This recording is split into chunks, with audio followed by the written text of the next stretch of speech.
Halo semua, di kesempatan kali ini gue pengen kasih tahu lo semua terkait dengan bagaimana perpanjang STNK per tahun. Per tahun ya, bukan per 5 tahun. Kalau per 5 tahun kan kita sering bilang ganti kaleng. Nah, kalau ini per tahun aja. Karena kenapa kalau kita nggak bayar pajak per tahun itu nanti kalau kalian kena tilang itu pasti bakal kena kalian karena nggak bayar pajak nanti. Itu dendanya sekitar 100.000 lah. Nah, kan sayang banget kan ya. Sedangkan biaya perpanjang pajak itu berapa sih Bang per tahun? Yang pertama dilihat dari cc motornya terlebih dahulu. Cc motor itu menentukan berapa yang harus kalian bayarin di pajak per tahun. Nih, gue bakal rinciin satu persatu semua yang ada di kotak ini. Nanti kalian bisa lihat di STNK kalian sendiri. Yang pertama itu ada BBNKB. BBNKB itu bea balik nama. Jadi kalau kalian balik nama, harga pokoknya itu 1.525.000. Kalau ini motor Beat 2019. Nah, yang kedua, PKB, pajak kendaraan bermotor. Nah, ini adalah pajak per tahun kalian nih, 213.000 kalau gua Beat. Karena Beat kan cc-nya kecil ya, cuma 120 apa 125 gitu. Jadi, di sini tuh cuman 213.000 aja. Kemudian ada SWD KLLJ, ini sumbangan untuk ini, sumbangan buat kecelakaan yang kalian bayar itu ke Jasara Harja. Ini gua kalau Beat itu 35.000. Itu biaya per tahunnya. Kenapa sih bayar ke Jasara Harja Bang? Jadi nanti kalau kalian kena kecelakaan itu sebenarnya kalian bisa klaim asuransi ini yang ada di STNK ini ke Jasara Harja teman-teman kalau kecelakaan kendaraan bermotor. Yang kedua, yang keempat ada biaya administrasi STNK 100.000. Nah, ini biaya administrasi STNK 100.000 itu untuk penerbitan STNK teman-teman. Lanjut, ada biaya administrasi TNKB. Nah, ini 60.000. Nah, ini adanya di pajak per 5 tahun nanti. Kemudian jumlahnya adalah 1.933.500. Ini kalau kita perpanjang pajak per 5 tahun dan semuanya belum bayar. Nah, ini adalah itu. Kemudian, Bang, kalau ditanyain ada denda nggak sih Bang untuk pajak per tahun misalkan gue nunggak? Ada dendanya. Nanti gue sebutin kolom ini penghitungan dendanya tuh di sini. Ini kolom penghitungan dendanya ya. Kalian hitung sendirilah denda kalian karena tiap motor kan punya pajak yang beda-beda. Nah, itu garis besar berapa yang harus kalian bayarin. Lantas berapa Bang untuk motor Beat 2019 yang lu bayarin? Gua habis sekitar 300.000. Lah, kenapa 300.000 Bang? Kan di sini 213.500 kan dibilangnya. Nah, gue jelasin dulu. Oke, kita mulai ke alur pertamanya dulu. Nah, yang pertama lu harus datang ke Samsat di mana kota lu terdaftar. Kalau gua kan di sini nih ditulisnya Samsat Ciputat tuh ada capnya. Samsat Ciputat berarti gua ke Samsat Ciputat. Nah, setelah gua dari Samsat Ciputat, nanti gua masuk tuh ke Samsat Ciputat. Jangan parkir ini dulu motor dulu, tapi lu harus periksa cek kendaraan lu dulu di belakang. Nah, cek kendaraannya tuh begini.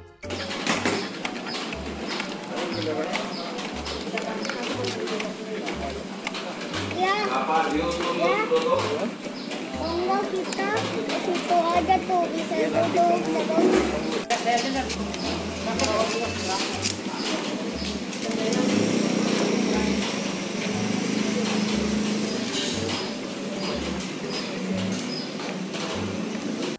Kelar cek kendaraan tadi, lu diharuskan membayar sekitar 30.000 untuk cek rangka kendaraan. Nah, itu karena masuk biaya nanti buat negara, pendapatan negara bukan pajak lah, untuk ngecek tadi. Enak banget ya, tinggal ngecek digosok doang rangkanya dapat 35.000. Tapi ya gimana lah, itu prosedur dari negara. Nah, kemudian setelah itu teman-teman harus masuk ke loket pengarsipan.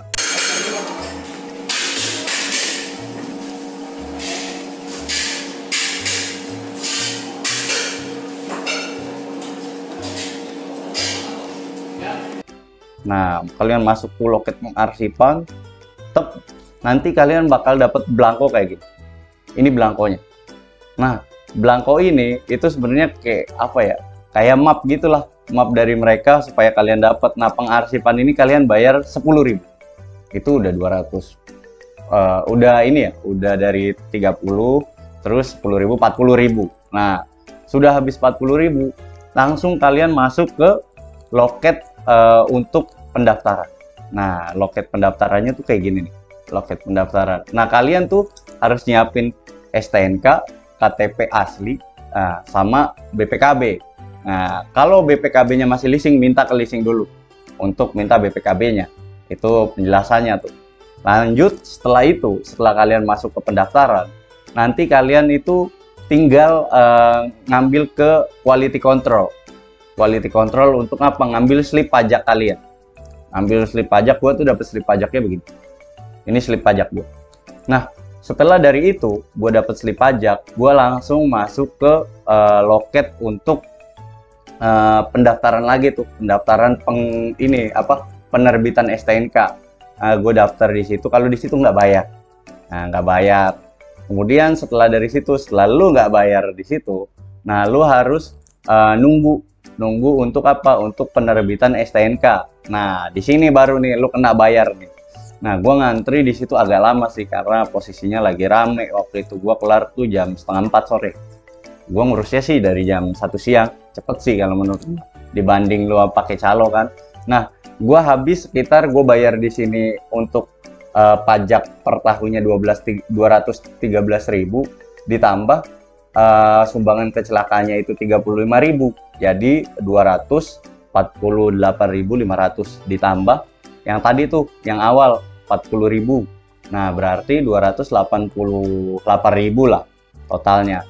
Itu belum biaya materai. Biaya materai itu gue harus siapin 20, jadi pas lah 308.000 habisnya gue. Nah, gue ngantri, gue bayar 288.000 tadi, tak gue bayar ke si kasirnya.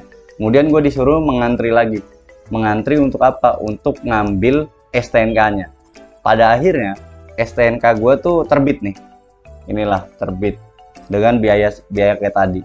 Nah, jadi pertanyaan buat kita, Bang, kenapa sih kita harus bayar pajak? Ini tuh pendapatan negara, pendapatan daerah lah, lebih tepatnya untuk retribusi daerah. Jadi kenapa hari ini banyak jalanan dan lingkungan atau fasilitas negara itu bagus? Karena kalian bayar pajak gitu.